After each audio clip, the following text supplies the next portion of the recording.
The first two sentences of The Lovely Bones by Alice Sebold read as follows. My name was Salmon, like to fish. First name Susie. I was 14 when I was murdered on December 6th, 1973. Hi, I'm Josh, and while I am grateful that you clicked on my video here, you might not like this one. In this video, I'm going to be talking about a character who is a serial rapist and murderer. I'm going to talk about all the worst things that can possibly be done to children. I'm going to talk about trauma. I'm going to talk about how my own life trauma kind of overlaps with some of the events of this book. All of the content warnings are in place for this video. So, in fact, here are a list of booktubers that I love. Why don't you go check out one of their videos? There's no need for you to put yourself through this.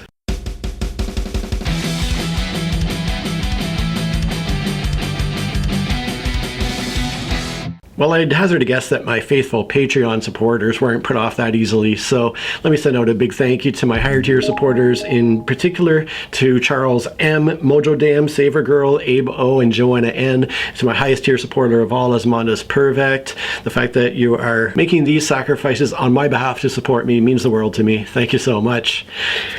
So, The Lovely Bones. Not a lovely book. As always, I won't spoil the plot.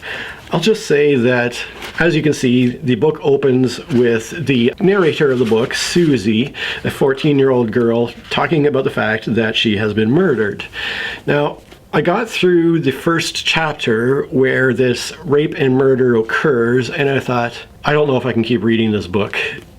Hopefully the worst is behind me though, and I'll keep pressing forward because this book was given to me by a family member who I respect a lot, and I was grateful to receive the book and was eager to check it out. So I kept going, and a lot of bad stuff still ended up happening. Let me just say that in terms of an overall plot perspective, we have this girl narrating the whole story from her place in this sort of heavenly realm.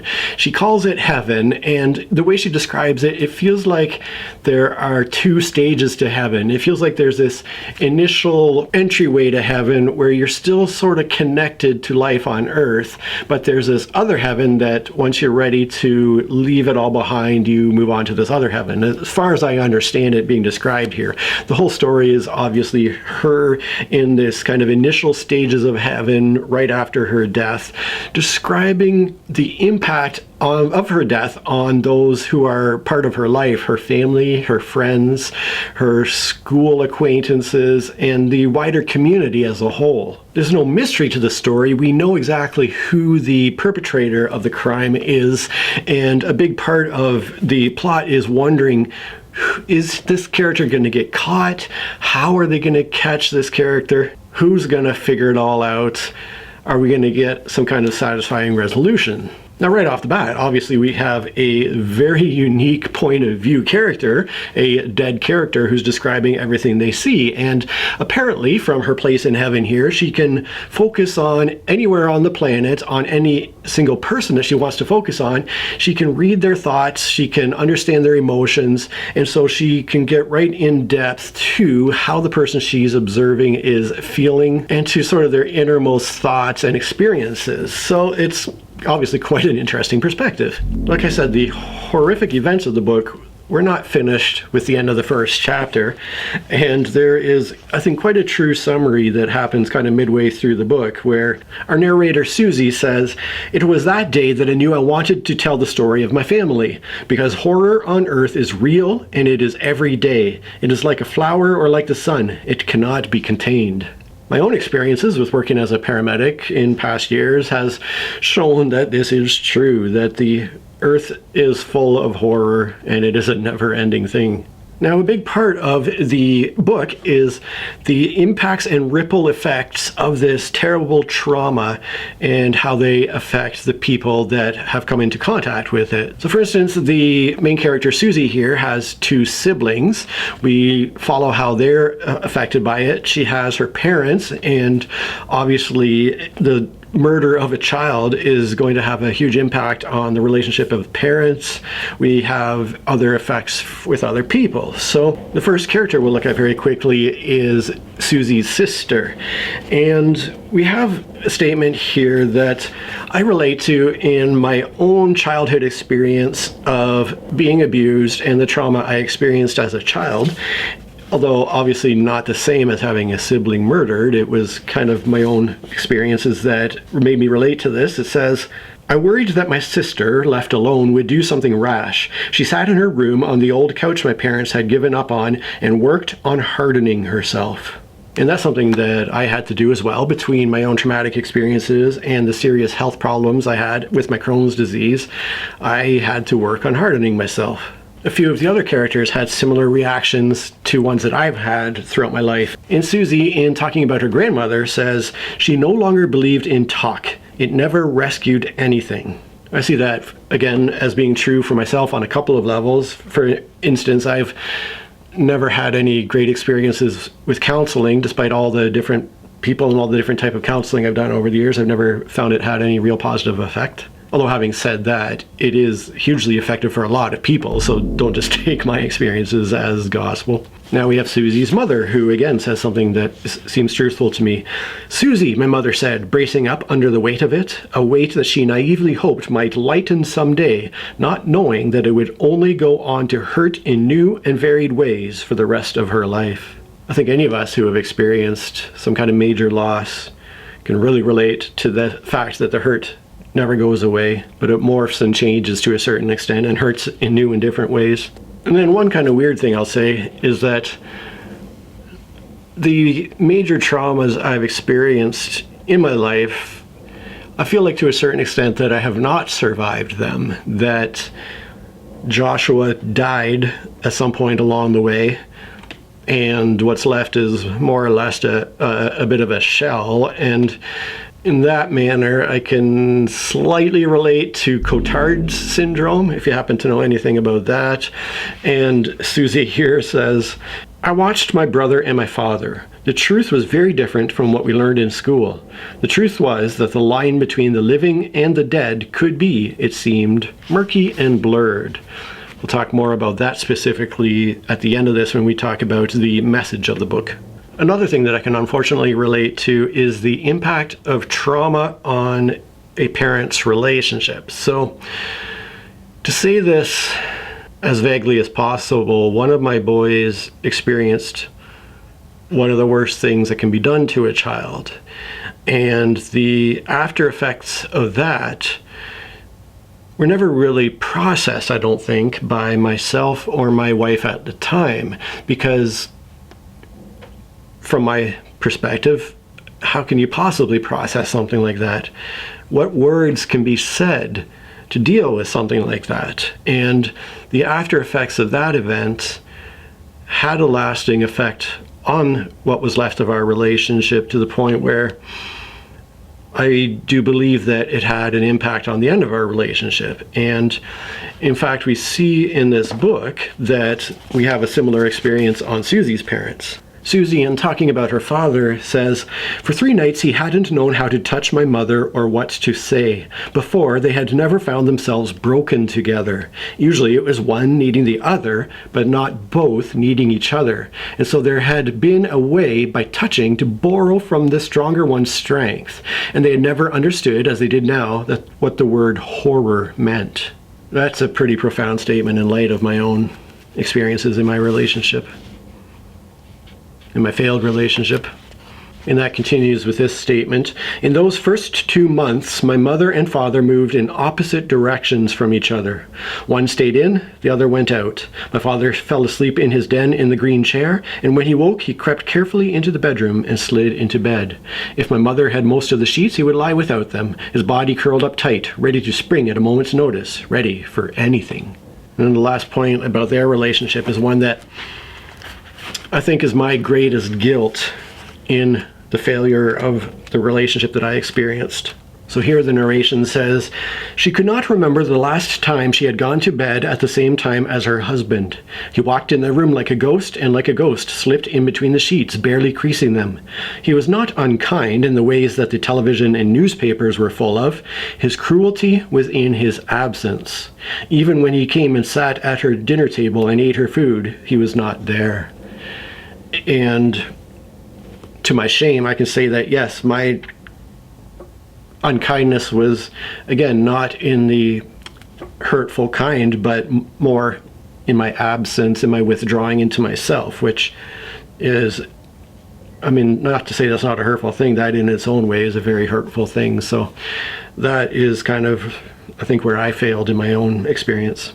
Moving on to look at the father as an individual, here are some things in which I can continue to relate to this particular character. That night, as he had more and more often, my father stayed up by himself in his study. He could not believe the world falling down around him, how unexpected it all was.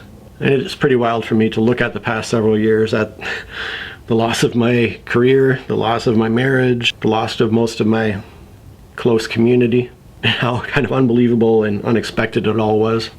Now, my own PTSD is directly related to child trauma. Obviously, the foundation for it was laid with my own childhood trauma, but what really brought it to the forefront is the experiences I had as a paramedic working with children who were in various states and many of whom did not survive. And then once I had children of my own, that all just flooded out every sense that I had, and that's where the PTSD really came into being. And we have the father here who, after experiencing the loss of his daughter, fears greatly the same thing happening to one of his other children. So here we have a scene where his son Buckley is playing with their dog Holiday, and it says, "Buckley threw the squeaky cow toy while Holiday ran to get it. The father took pleasure in the agile body of his 5-year-old son, and Buckley's peals of delight when Holiday knocked him over and nudged him with his nose or licked his face with his long pink tongue. But he couldn't rid himself of one thought. This too, this perfect boy, could be taken from him." And I think because of my paramedic experiences, it's never been more clear to anyone the idea that when you have a child, you give fate a hostage, as they say, and it becomes just this niggling fear in the back of your head at all times, at least in my experience. The father, too, it says, he tried to let go of any blame, of any hope, but it was impossible. In that sense, while I think that we as humans have a tendency to hold on to hope in the midst of some of the worst things, my own personal experience is that giving up hope is occasionally the easier way to live. So, I don't know. You try to give up of any blame, I can see that being impossible. But giving up hope, I don't think has been impossible for me. And then the final bit about their father, and this little passage does illustrate the beautiful writing in this book. One thing I will say about this book is that it is very well written. The prose is quite nice, and here's an example of it in talking about the father. "There was our father, the heart we knew held all of us, held us heavily and desperately, the doors of his heart opening and closing with the rapidity of stops on an instrument, the quiet felt closures, the ghostly fingering, practice, and then, incredibly, sound and melody and warmth." Lindsay stepped forward from her place by the door. What a beautiful way to describe their father's love, the quiet warmth yet desperation of it. It's really well written, I will say, about this book. The final thing I'll say about trauma is that if there are two things that go hand in hand with significant trauma, it's suicide and addiction. Though, like almost anything in life, I don't believe in black and white, but in shades of gray and nuance. Even when it comes to ending life, there are some people who are suffering so terribly and so incurably that I will not put blame on them, regardless of what they decide to do. And similarly with addictions, addictions are, like everything, such a complicated thing. There are ways in which an addiction can help a person survive, can give the brain at least some temporary comfort and rest. The problem being that the longer it goes, the more that comfort and rest turns into something that will gradually tear down that person's life and soul. So, like I said, there's many shades of gray involved here. And because of that, I will say that I appreciated what Susie said here about her grandmother, who was an alcoholic in the story. But here's what Susie has to say. My grandmother stepped back into the kitchen to get their drinks. I had come to love her more after death than I ever had on earth. I wish I could say in that moment in the kitchen she decided to quit drinking. But I now saw that drinking was part of what made her who she was.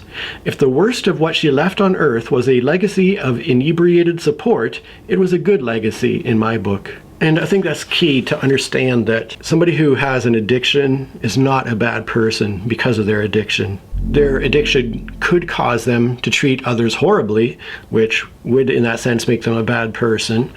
But in this instance, we have an addict who's a supportive person, and so because of their actions towards others, they prove themselves to be a good person in the midst of whatever else may be going on. And then this next quote here kind of carries forward that idea, and it says, her grandmother was loving if she was drunk, solid if she was vain.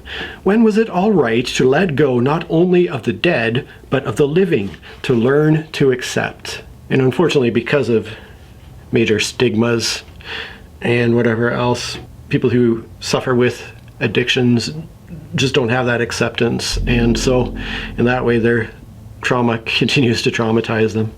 So let's leave behind all the horrible stuff and look at my rating and the message of the book. So this was a tough one to come up with a rating for because, like I said, it is very well written. The prose is beautiful.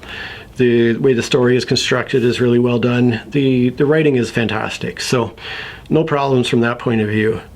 The discussions of very serious trauma, of murder and death and other really even worse things people do to each other potentially, that's not necessarily a bad thing. These are things that we should talk about. More of that in a second too. So yeah, the fact that those are kind of the subject of the book isn't in itself a bad thing. Although for me, because of my own experiences and how, as you can see, I could kind of relate them to my own traumas, it made it not a fun book to read. It was, in fact, a fairly unpleasant reading experience, despite the interest I had in the story and what was going on, in the questions about catching the murderer and what was going on with the family and how they all responded to the trauma. You know, there's a lot of interesting stuff going on that did keep me reading the book, but there was enough in there that made it very difficult to read for me at several points. I think I'm going to settle on a 4 out of 10 for my rating, and ultimately the reason why it is that low, besides the fact that my own enjoyment in experiencing this art form wasn't there, the main issue I had was with the message of the book. And right at the very end, there's this sentence which I think summarizes the whole idea of the book pretty well. It's talking about another character named Ruth who has what I would term some mildly psychic abilities, some abilities to kind of interact with the dead to a certain extent. And so it says, Ruth wanted everyone to believe what she knew, that the dead truly talk to us, that in the air between the living, spirits bob and weave and laugh with us. They are the oxygen we breathe. And so throughout the story, we see that Susie is in not only observing the people on Earth, but she is also in her own way trying to interact with them. So she is trying to place her own, I guess, spiritual, ghostly presence in the room with them at certain times and touch them and trying to make them feel her presence in certain ways to help them understand that she is there, she is observing what's happening, and helping them not to forget her in a certain sense. And so the book, I think more than anything else, wants to comfort what is humanity's perhaps greatest fear, and that is their despair of their own mortality and the fear of what happens after death. And it wants to present this comforting idea that we exist beyond death, that we continue to interact with those we love and are still part of their lives. They are the oxygen we breathe, as it says. And I just don't believe that for a second. Obviously, nobody knows what, if anything, lies after death. I believe that my particles return to the universe and I cease to exist for the rest of eternity. That's my own point of view. And for me, I don't get any kind of comfort from this idea that no, actually, our consciousness, our spirit, our essence carries on and continues to interact with the world. So in that sense, the whole message of the book just kind of went right by me. And in fact, I dislike the message. I think it's more healthy if people come with the attitude that there may very well be nothing after death, that death might be the end for us. And I think that outlook helps us to most appreciate life as it exists now.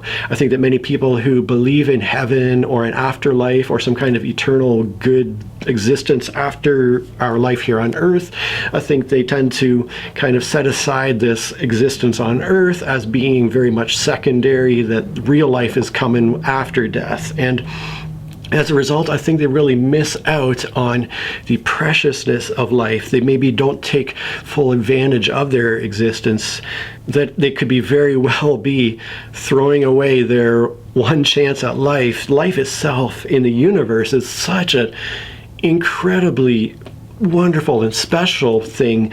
This might be the only planet amongst the trillions and trillions in the universe that has life, and so it's such a precious, miraculous gift. And if we don't enjoy it to the fullest, we're perhaps missing out on our only chance to do so. So that's my own point of view. Obviously, many of you are going to have very different ideas and very different perspectives. And the fact that this was a best-selling novel tells me just that. I was very surprised to get to the end and read in kind of this little blurb after the book was concluded, where it says, the author, Siebold, and her publisher, Little Brown and Company, had hoped for a good first novel sale for the unorthodox narrative. A few thousand copies would be considered a success. What they got was the biggest-selling novel of 2002.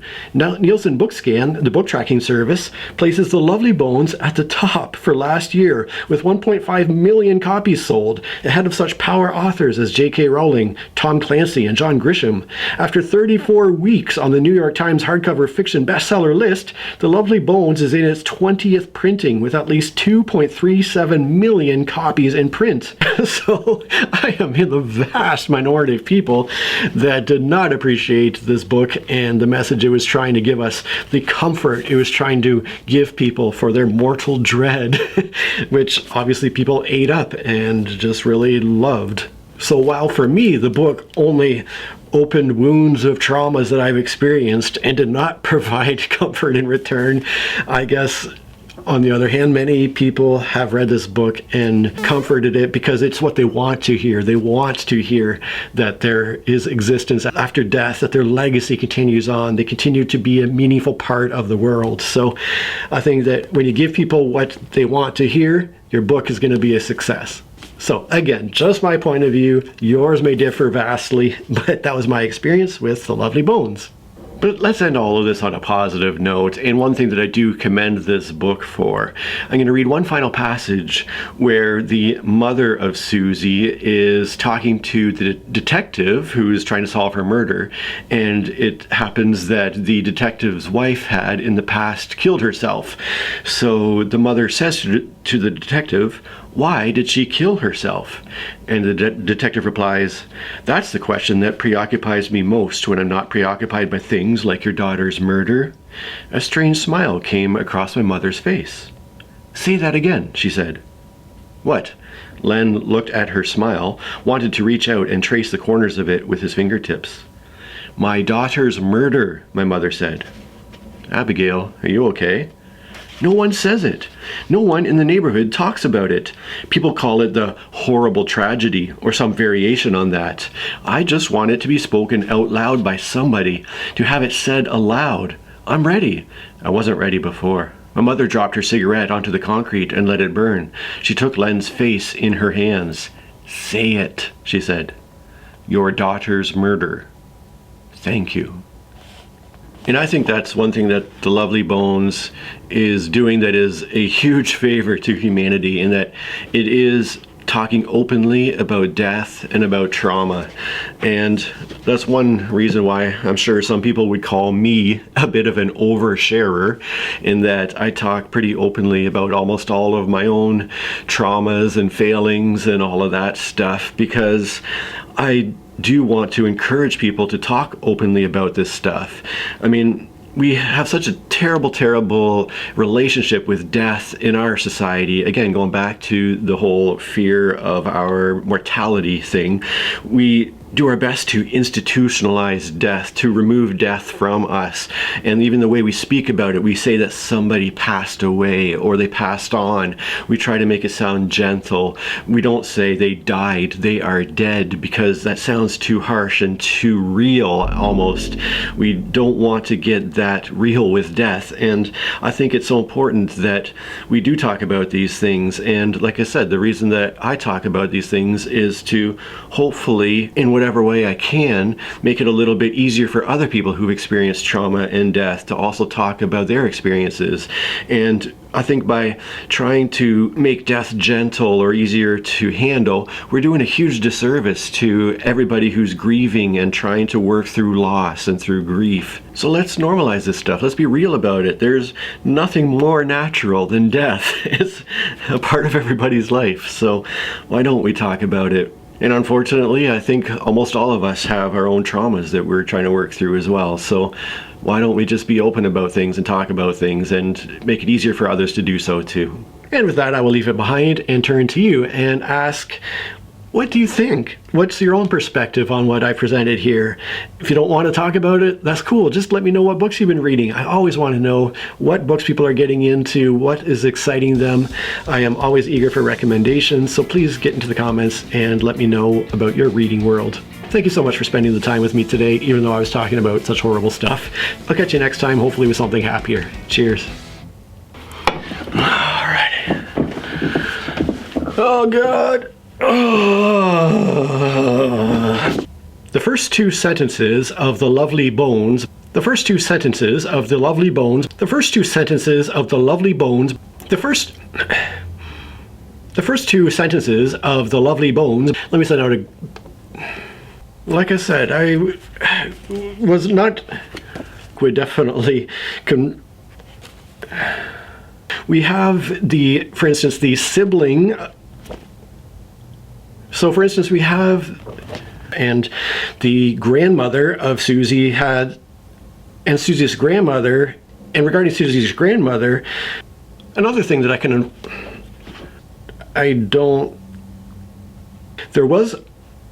there was our father. There was our father, the heart we knew held all of us. There was once. In addition, Lucky, Siebold's 1999 memoir, whatever. After but let's end all of this on a positive note. But let's end all of this on a positive note. But let's end all of this on a positive note. I'm going to read one. But let's end all of this on a positive note. But let's end all of this on a positive note and talk about one thing that I do commend this book for. So I'll read this one little passage here.